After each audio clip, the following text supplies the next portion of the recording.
Student हमारा topic start करते हैं।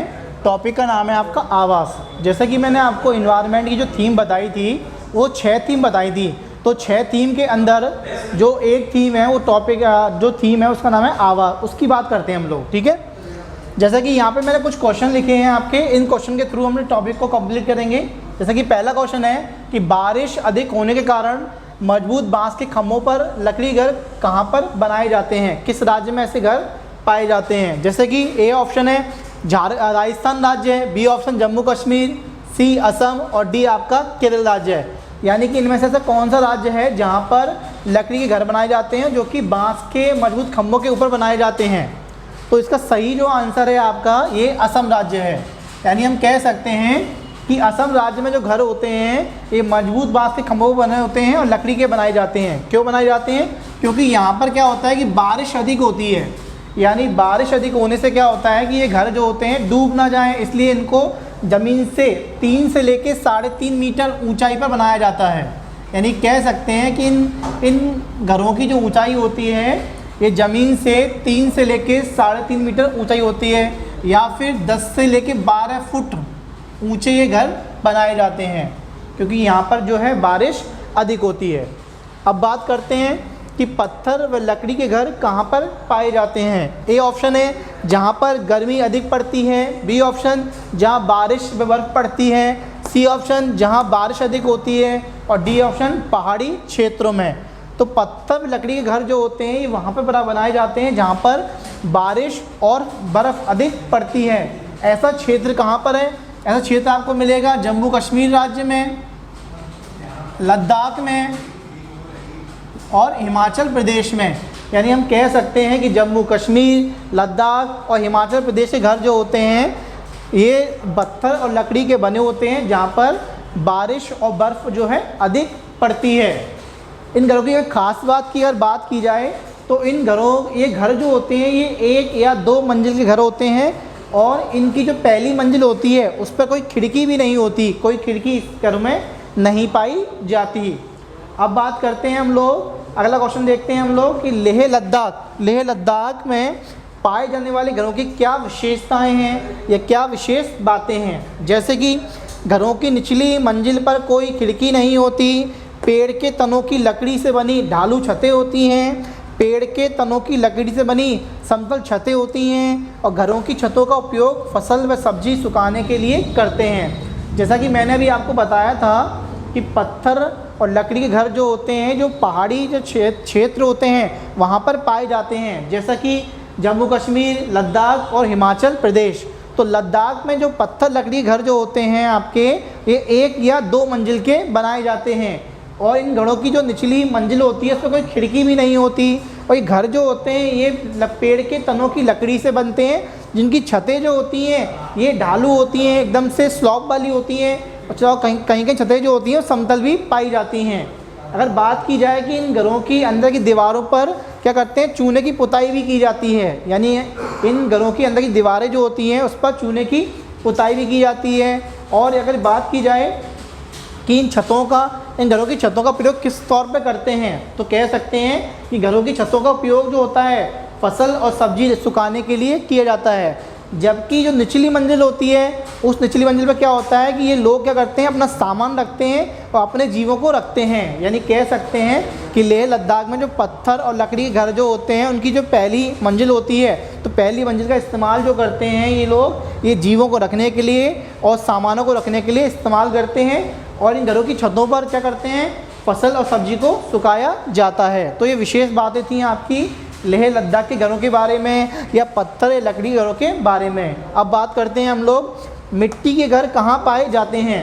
तो मिट्टी के घर वहाँ पाए जाते हैं जहाँ पर जो है गर्मी अधिक पड़ती है, जहाँ पर अधिक तापमान रहता है। जैसा कि इस ऑप्शन में लिखा हुआ है कि जहाँ पर ज़्यादा गर्मी पड़ती है वहाँ पर मिट्टी के घर पाए जाते हैं। तो ऐसा कौन सा राज्य है आपका जहाँ पर तापमान अधिक होता है, अधिक गर्मी पड़ती है आपकी, तो कह सकते हैं कि मिट्टी के घर कहाँ पाए जाते हैं, ये पाए जाते हैं राजस्थान राज्य में।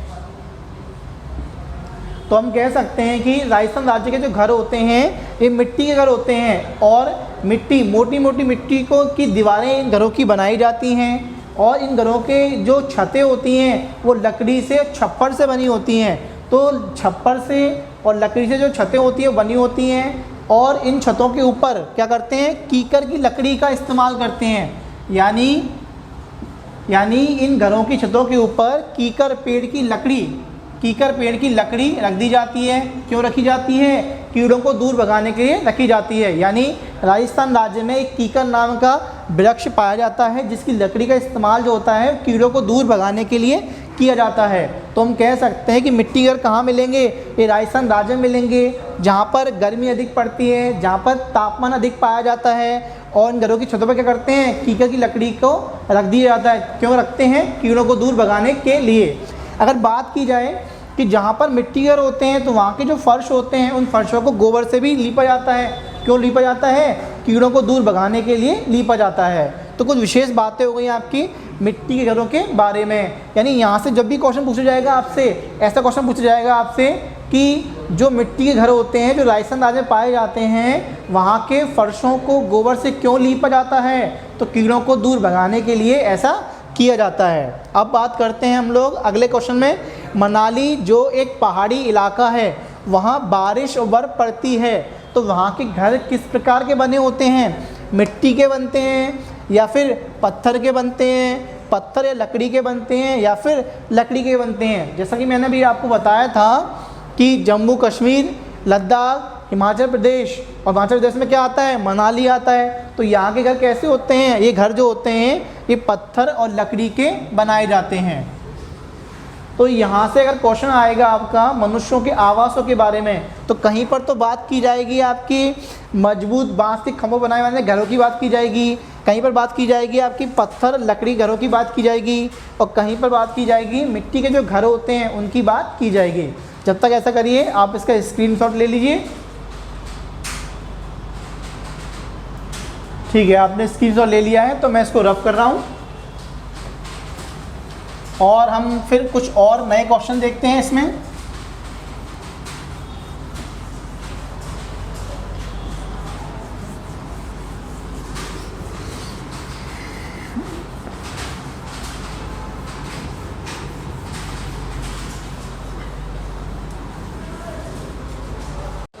अगला क्वेश्चन देखते हैं हम लोग। जैसा कि क्वेश्चन है आपका कि कश्मीर में पाई जाने वाली नक्काशी रहित हाउस बोट क्या कहलाती है? यहाँ पर आपके पास 4 ऑप्शन है। रेबो टेंट कहलाती है, ट्रॉली कहलाती है, डोंगे कहलाती है या फिर वल्लम कहलाती है। तो कश्मीर में पाई जाने वाली जो नक्काशी रहित जो हाउस बोट होती है ये डोंगे कहलाती है। डोंगे कह सकते हैं कि एक छोटी सी नाव है ये। डोंगे क्या चीज़ है?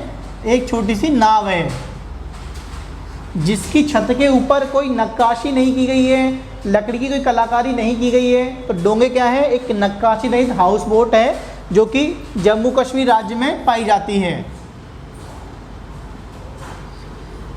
एक ऐसी नाव जिसकी छत पर नक्काशी की गई है, एक ऐसी नाव जिसकी छत पर नक्काशी की गई है उसे हाउस बोट कहते हैं। यानी कह सकते हैं कि नक्काशी युक्त जो बोट होती है वो हाउस बोट कहलाती है। और हाउस बोट कहाँ पाई जाती है? ये जम्मू कश्मीर राज्य में और केरल राज्य में पाई जाती है। यानी कह सकते हैं कि जम्मू कश्मीर और केरल राज्य में जो हाउस बोट है उसकी छत पर एक नक्काशी की गई है जो कि एक नाव है। यानी हम कह सकते हैं कि जम्मू कश्मीर और केरल राज्य में जो अस्थायी जो आवास है आपका लोगों का वो हाउस बोट है, जबकि जम्मू कश्मीर में जो नक्काशी रहित हाउस बोट वो डोंगे कहलाती है जो कि लोगों का स्थायी आवास है। ठीक है, तो यहाँ पे बात की हमने डोंगे के बारे में। अब बात की जाए वल्लम। वल्लम क्या चीज़ है? ये केरल में एक छोटी नाव होती है। केरल राज्य में एक छोटी नाव जो होती है उसको वल्लम कहते हैं। इस नाव में बैठ के जो बच्चे होते हैं वो स्कूल जाया करते हैं। तो वल्लम क्या चीज़ है? एक छोटी नाव है। कहाँ पाई जाती है? ये केरल राज्य में पाई जाती है। अब बात करते हैं ट्रॉली। ट्रॉली क्या चीज़ है? ये लकड़ी का एक झूला है, लकड़ी का झूला। लकड़ी का झूला जो है इसको ट्रॉली कहते हैं। और ये कहाँ पे चलता है? ये चलता है लद्दाख में। लद्दाख एक पहाड़ी क्षेत्र है आपका, तो वहाँ पर ट्रॉलियाँ पाई जाती हैं। लकड़ी का झूला पाया जाता है जो कि बच्चे जब स्कूल जाते हैं तो इस ट्रॉली में बैठ के वो स्कूल जाते हैं। रेबो क्या चीज़ है? रेवो एक टेंट है जिसका इस्तेमाल चांगपा जनजाति करती है। चांगपा जनजाति, चांगपा एक जनजाति है, एक घुमक्कड़ जनजाति है जो कि लद्दाख क्षेत्र में पाई जाती है। और ये घुमक्कड़ जनजाति एक अस्थायी टेंट का इस्तेमाल करती है, उस टेंट को रेबो कहते हैं। तो रेबो क्या है? ये चांगपा जनजाति का एक अस्थायी निवास है या टेंट है आपका। तो ये किससे बनता है ये रेबो? ये रेबो जो बनता है ये याक के बालों की पट्टियों से बनता है। यानी कि जो चांगपा जनजाति है वो याक को पालती है, तो उसके बालों की पट्टी से टेंट जो बनता है वो रेबो बनता है। तो यहाँ पे हमने बात की कुछ रेबो के बारे में, ट्रॉली के बारे में, डोंग के बारे में और वल्लम नाव के बारे में। अगला क्वेश्चन देखते हैं हम लोग, खत्मबंद। खत्मबंद क्या है? ए ऑप्शन है पत्थर की नक्काशी है ये, या टेंटों को उखाड़ना कहलाता है ये, या लकड़ी की नक्काशी है ये, या इनमें से कोई नहीं। तो यहाँ पर खत्मबंद क्या है? तो खत्मबंद क्या है? एक लकड़ी की नक्काशी को हम लोग खत्मबंद कहते हैं। तो यहाँ पर लकड़ी की जो नक्काशी होती है उसको केरल राज्य में या जम्मू कश्मीर राज्य में खत्मबंद कहा जाता है, जो कि नाव के ऊपर की जाती है। नाव की छतें जो होती हैं उन पर लकड़ी की नक्काशी की जाती है, जिसे खत्मबंद कहते हैं। कहाँ पर? केरल राज्य में और जम्मू कश्मीर राज्य में इसे हम लोग खत्मबंद कहते हैं।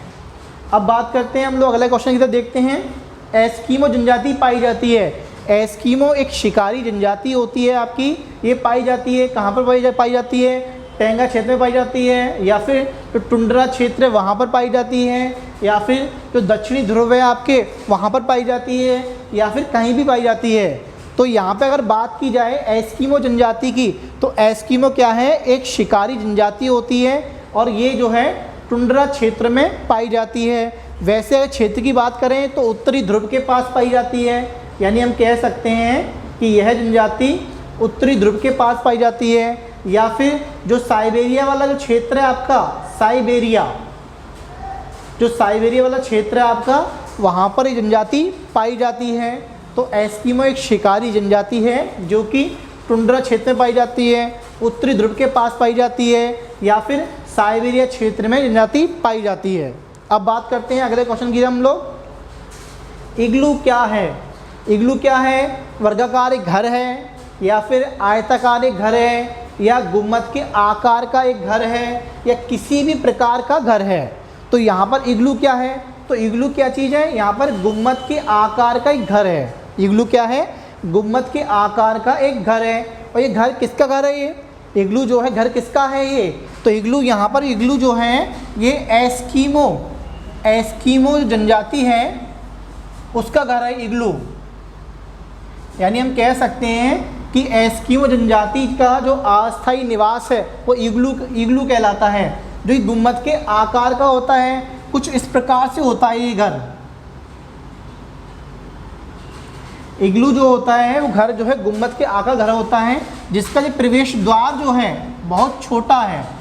यानी इग्लू का जो प्रवेश द्वार है बहुत छोटा है, और ये बर्फ़ के टुकड़ों को जोड़कर बनाया जाता है। यानी बर्फ़ के टुकड़ों को आपस में जोड़कर बनाया गया घर जो है वो इग्लू कहलाता है, जो कि क्या है? एस्किमो जनजाति का एक आवास है। और एस्किमो क्या चीज़ है? एक शिकारी जनजाति है जो कि कहाँ पाई जाती है? टुंड्रा क्षेत्र में पाई जाती है, उत्तरी ध्रुव के पास पाई जाती है, या फिर साइबेरिया क्षेत्र में पाई जाती है। अब बात करते हैं अगले क्वेश्चन की तरफ। देखिए, एस्किमो अपने घर इग्लू का निर्माण बर्फ़ से करते हैं। कारण क्या है? क्यों करते हैं ऐसा? जैसा कि बर्फ़ मुफ्त में मिलती है, बर्फ़ ठंडी हवा व पानी को अंदर नहीं आने देती, ध्रुवीय क्षेत्रों में केवल बर्फ़ ही उपलब्ध होती है, या फिर बर्फ़ की दीवारों के बीच मौजूद हवा अंदर की गर्मी को बाहर जाने से रोकती है। तो अगर बात की जाए कि एस्किमो जनजाति का जो इग्लू घर है वो बर्फ़ के टुकड़ों को जोड़कर बनाया जाता है, जिसमें क्या होता है कि बर्फ़ की जो दीवारें होती हैं उनके बीच में जो हवा होती है वो अंदर की गर्मी को बाहर जो है आ जाने से रोक लेती है। तो यहाँ पर सही जो इसका जो ऑप्शन है वो है आपका डी। यानी कह सकते हैं कि इग्लू जो होते हैं ये बर्फ़ के टुकड़ों को जोड़कर बनाए जाते हैं, और बर्फ़ की दीवारों के बीच मौजूद हवा जो होती है ये अंदर की गर्मी को बाहर जाने से रोकती है, और बाहर की सर्दी जो होती है बाहर ही रहती है। तो यहाँ पे हमने जाना इग्लू के बारे में, एस्किमो जनजाति के बारे में, और उसके घर का आकार कैसा है, गुम्बद के आकार का है, और प्रवेश द्वार बहुत छोटा होता है ये। और यहाँ पर इग्लू जो है एक तरह की शिकारी जनजाति है जो कि कहाँ मिलेगी, साइबेरिया क्षेत्र में पाई जाएगी। अब देखते हैं हम लोग रेवो टेंट के बारे में। रेवो टेंट बनता है बकरी की खाल से बनता है, याक के बालों की पट्टियों से बनता है, या पश्मीना बकरी की खाल से बनता है, या प्लास्टिक शीट से बनता है। अगर टेंट की बात की जाए तो टेंट जो होते हैं कपड़ों से भी बनते हैं, प्लास्टिक की शीट से भी बनते हैं, लेकिन यहाँ पर एक विशेष प्रकार के टेंट की बात की जा रही है जिसका नाम है रेबो। तो रेबो किससे बनता है, तो रेबो जो टेंट है आपका ये याक के बालों की पट्टियों से बनता है। अब याक, ये जो याक नाम का जो जानवर है, किसका जानवर है, ये चांगपा एक जनजाति है। चांगपा एक जनजाति है, कहाँ पाई जाती है ये लद्दाख क्षेत्र में पाई जाती है। यानी लद्दाख क्षेत्र में घुड़मक्कड़ एक जनजाति है जिसका जानवर याक है। तो याक के बालों की पट्टियों से रेवो नाम का एक टेंट बनता है। तो यहाँ पर ये कुछ विशेष जो है क्वेश्चन आपको बताए जा रहे हैं। यहाँ से हमेशा आपके 1 से लेकर 2 नंबर क्वेश्चन आते हैं। जब तक आप ऐसा करिए, इसको कॉपी कर लीजिए, फिर मैं इसको रफ करता हूँ। ठीक है, मैं इसको रफ कर रहा हूँ।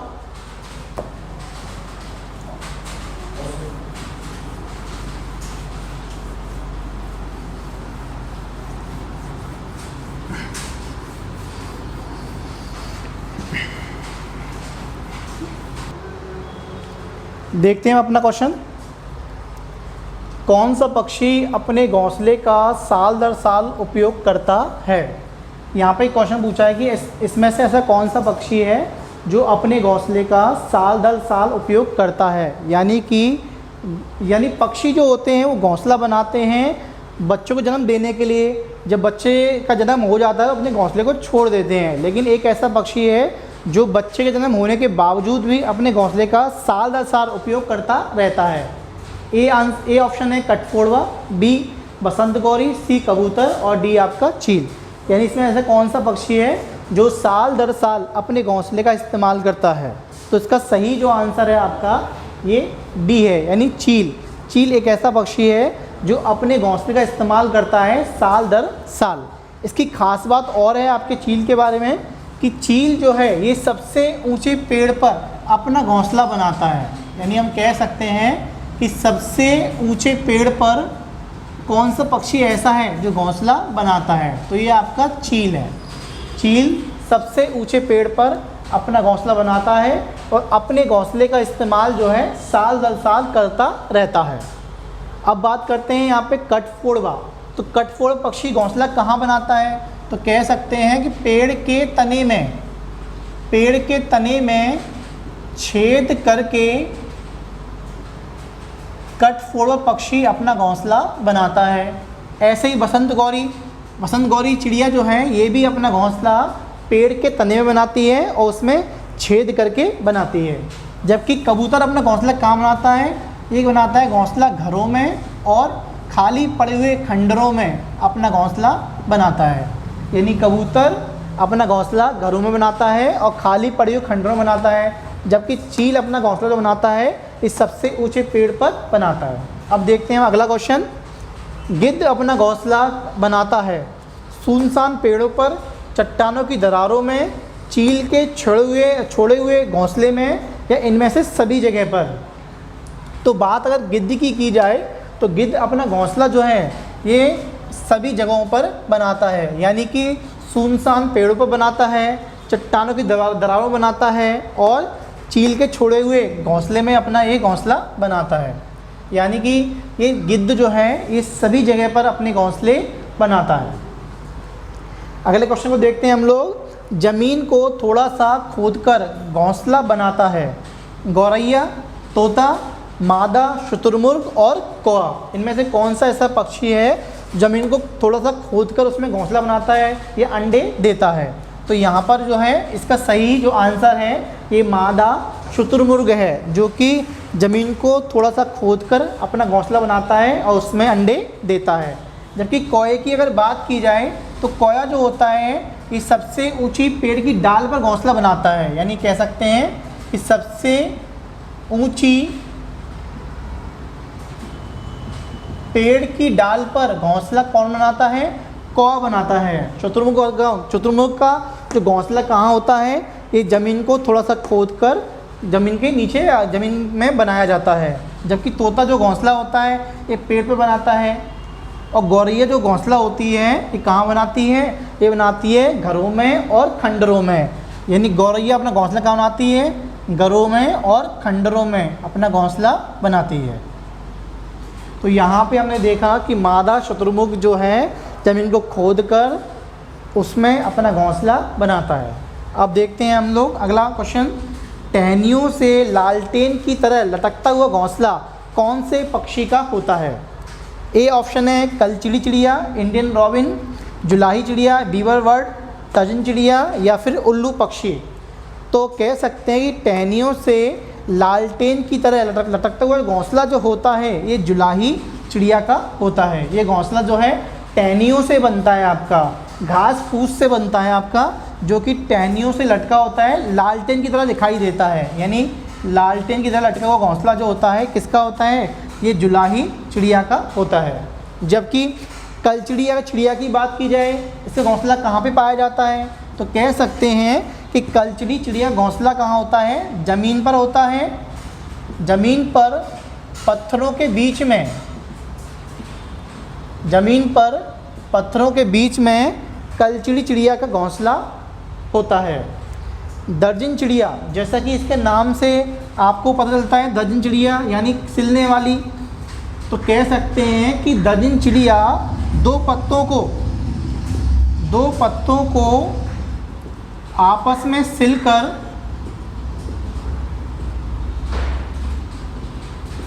उसमें घोंसला बनाती है। यानी दर्जन चिड़िया दो पत्तों को आपस में सिलकर अपना घोंसला बनाती है, इसलिए इसका नाम है दर्जन चिड़िया।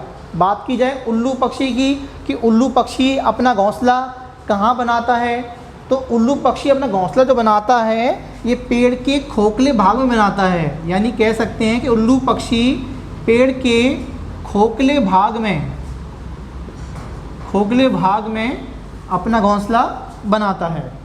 यानी अगर बात की जाए उल्लू पक्षी की तो ये घोंसला कहाँ बनेगा? इसका घोंसला जो होगा ये पेड़ के खोखले भाग में इसका घोंसला बनाया जाएगा। तो आपने देखा कि टहनियों से लालटेन की तरह लटकता घोंसला किसका है? जुलाही चिड़िया का है। ज़मीन पर पत्थरों के बीच घोंसला किसने बनाया? कलचिड़ी चिड़िया ने बनाया। और दो पत्तों को आपस में सिल के उसमें घोंसला बनाया, उसमें अंडे दिए। कौन चिड़िया थी? दर्जन चिड़िया थी। जबकि उल्लू ने घोंसला कहाँ बनाया? पेड़ के खोखले भाग में घोंसला बनाया। अब देखते हैं अगला प्रश्न। पेड़ या झाड़ी की डाली पर कौन सा पक्षी लटकता हुआ घोंसला बनाता है और जिसका घोंसला रुई, सूखे पत्ते, कपड़ों के चीथड़े से बना होता है? ए ऑप्शन है मैना, बी ऑप्शन है शक्करखोरा, सी ऑप्शन है शाहे बुलबुल और डी ऑप्शन है जुलाही चिड़िया। जैसा कि मैंने अभी आपको बताया था कि जुलाही चिड़िया का जो घोंसला होता है ये कैसे होता है? इसका घोंसला ये जो होता है टहनियों से लालटेन के लटकता हुआ घोंसला होता है। ऐसे ही लटकता हुआ घोंसला यहाँ भी है आपका, लेकिन ये किसका घोंसला है? ये शक्करखोरा एक पक्षी है जिसका घोंसला जो होता है ये लटकता हुआ होता है। और इस घोंसले में क्या होता है? रुई होते हैं, सूखे पत्ते होते हैं और कपड़ों के चीथड़े होते हैं। जबकि जो मैना पक्षी है वो कहाँ पाया जाता है? वैसे तो हर जगह मिल जाता है, लेकिन एनसीईआरटी किताबों में से कहा गया है कि जो मैना पक्षी है ये राजस्थान में पाया जाता है। इसके ऊपर एक क्वेश्चन भी पूछा गया अभी आपका सीटेट के एग्ज़ाम में कि ऐसा कौन सा पक्षी है जो झटके से अपनी गर्दन को आगे पीछे करता है? तो मैना एक ऐसा पक्षी है जो झटके से अपनी गर्दन को आगे पीछे करता है। जबकि उल्लू क्या करता है? अपनी गर्दन को पीछे घुमा लेता है। यानी आप बात की जाए कि कौन सा ऐसा पक्षी है जो झटके से अपनी गर्दन को आगे पीछे करता है, तो मैना पक्षी है। जबकि कौन सा ऐसा पक्षी है जो अपनी गर्दन को पूरा घुमा लेता है, तो यहाँ पर ये उल्लू पक्षी है। बात की जाए शाहे बुलबुल की, तो शाही बुलबुल जो है एक राजकीय पक्षी है। कहाँ का? एमपी का, मध्य प्रदेश का। शाही बुलबुल एक राजकीय पक्षी है मध्य प्रदेश राज्य का। इसका घोंसला कैसे होता है? इसका घोंसला जो होता है आपका, ये कपनुमा आकृति का घोंसला होता है और पेड़ की कोटर में या पेड़ के खोखले भाग में ये घोंसला बनाया जाता है। यानी शाही बुलबुल का घोंसला जो होता है ये पेड़ की कोटर में होता है और कपनुमा आकृति का होता है, जबकि जुलाही चिड़िया का घोंसला जो होता है ये लालटेन की तरह लटकता हुआ घोंसला बनाया जाता है। तो यहाँ से ये आपके क्वेश्चन पूछे जाते हैं। जब तक आप इसका ऐसे करिए, कॉपी कर लीजिए या स्क्रीन शॉट लीजिए इसका।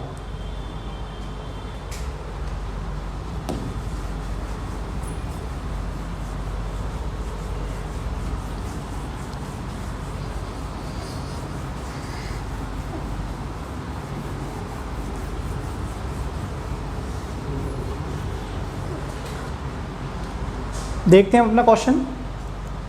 माद या ड्रेन आवास या घर है किसका है? ए ऑप्शन है सुअर, बी ऑप्शन कुत्ता, सी ऑप्शन शेर और डी ऑप्शन चींटी। तो यहाँ पर किसके आवास की बात की जा रही है? तो यहाँ पर माद या ड्रेन जो आवास है आपके किसका आवास है? ये शेर का आवास है। तो यहाँ पर कुछ आपके जानवरों के आवास के बारे में बात की जाएगी, जैसे कि चींटी। चींटी का आवास कहाँ है? तो आपको पता है चींटी कहाँ पाई जाती है? चींटी पाई जाती है बिलों में, यानी बिल जो है क्या है? ये चींटी का आवास है। तो चींटी के साथ साथ बिल किसका आवास है ये? तो यहाँ पे बात की जाए खरगोश। खरगोश भी आपके बिलों में पाए जाते हैं। चूहा ये भी बिलों में पाया जाता है। चींटी ये बिलों में पाई जाती है। तो यहाँ पर चींटी का जो आवास है वो बिल है। इसके बाद शेर का जो आवास है वो डेन यानी माद है, जबकि कुत्ते का जो आवास होता है उसको केनल कहते हैं हम लोग। कुत्ते का जो आवास है इसे कहते हैं केनल या कुकुरशाला, कुकुरशाला या केनल। जबकि सूअर का जो आवास होता है इसको स्टाई कहते हैं या फिर शुकुरशाला, ये सूअर का आवास है। अब देखते हैं हम अगला क्वेश्चन कि कौन सा कीट मधुमक्खी की तरह कॉलोनी में एक साथ नहीं रहता, ग्रुप में एक साथ नहीं रहता। जैसे कि ए ऑप्शन है बर, बी ऑप्शन चींटी, सी ऑप्शन दीमक और डी ऑप्शन मकड़ी। तो यहाँ पर इसका सही जो आंसर है मकड़ी है। मकड़ी जो है जाल में रहती है और ये बिल्कुल अलग रहती है, कॉलोनी में एक साथ ग्रुप में नहीं रहती। यानी कि बर, चींटी और दीमक ये सभी ऐसे जीव हैं आपके जो कि कॉलोनी बना के रहते हैं। एक तरह के सामाजिक जीव हैं, ये एक तरह की कॉलोनी में रहते हैं, ग्रुप में रहते हैं। अब बात करते हैं कि कुत्ता मछली या डॉग फिश का आवास क्या है? नदी है, तालाब है, झील है या फिर समुद्र है? तो यहाँ पर डॉग फिश का जो आवास है आपका ये समुद्र है। यानी डॉग फिश या कुत्ता जो मछली होता है इस समुद्र में पाई जाती है। इसके अलावा कुत्ता मछली के अलावा और भी मछलियाँ हैं, जैसे कि स्टार फिश, जैसे कि गाय फिश, जैसे कि विद्युत मछली, ऑक्टोपस, इन सभी का जो आवास है ये समुद्र है। एक क्वेश्चन पूछा जाता है आपका यहीं पर कि जो सिल्वर फिश है या रजत मछली का आवास कहाँ पर है? नदी, तालाब, झील या समुद्र? तो यहाँ पर सिल्वर फिश या रजत जो मछली है आपका ये मछली नहीं है, ये एक कीट है जो कि पानी में नहीं पाया जाता। यानी कह सकते हैं कि इसका आवास जो है पानी में नहीं है, यानी ना तो नदी में है, ना तालाब में है, ना झील में है, ना ही समुद्र में है। तो जो सिल्वर फिश है वो एक कीट है जिसका आवास जो है पानी में नहीं है। अब बात करते हैं स्कूल जाने के लिए बच्चे ट्रॉली का इस्तेमाल करते हैं। ट्रॉली, यहाँ पर ट्रॉली क्या चीज़ है? लकड़ी का एक झूला है।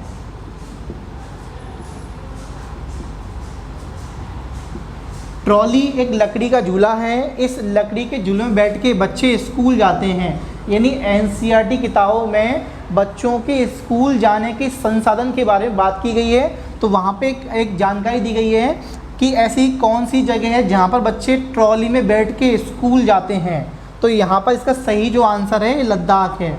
लद्दाख एक पहाड़ी क्षेत्र है आपका, जहाँ पर ट्रॉली में बैठ के बच्चे स्कूल जाते हैं। और ट्रॉली क्या है, लकड़ी का एक झूला है। जबकि केरल राज्य में बच्चों को स्कूल जाने के लिए एक छोटी नाव होती है, उस नाव को क्या कहते हैं, वल्लम कहते हैं। यानी वल्लम क्या चीज़ है, एक छोटी नाव है जिसका इस्तेमाल जो है केरल में बच्चे जो है स्कूल जाने के लिए करते हैं। जबकि राजस्थान राज्य में बच्चे स्कूल जाने के लिए ऊँट गाड़ी का इस्तेमाल करते हैं।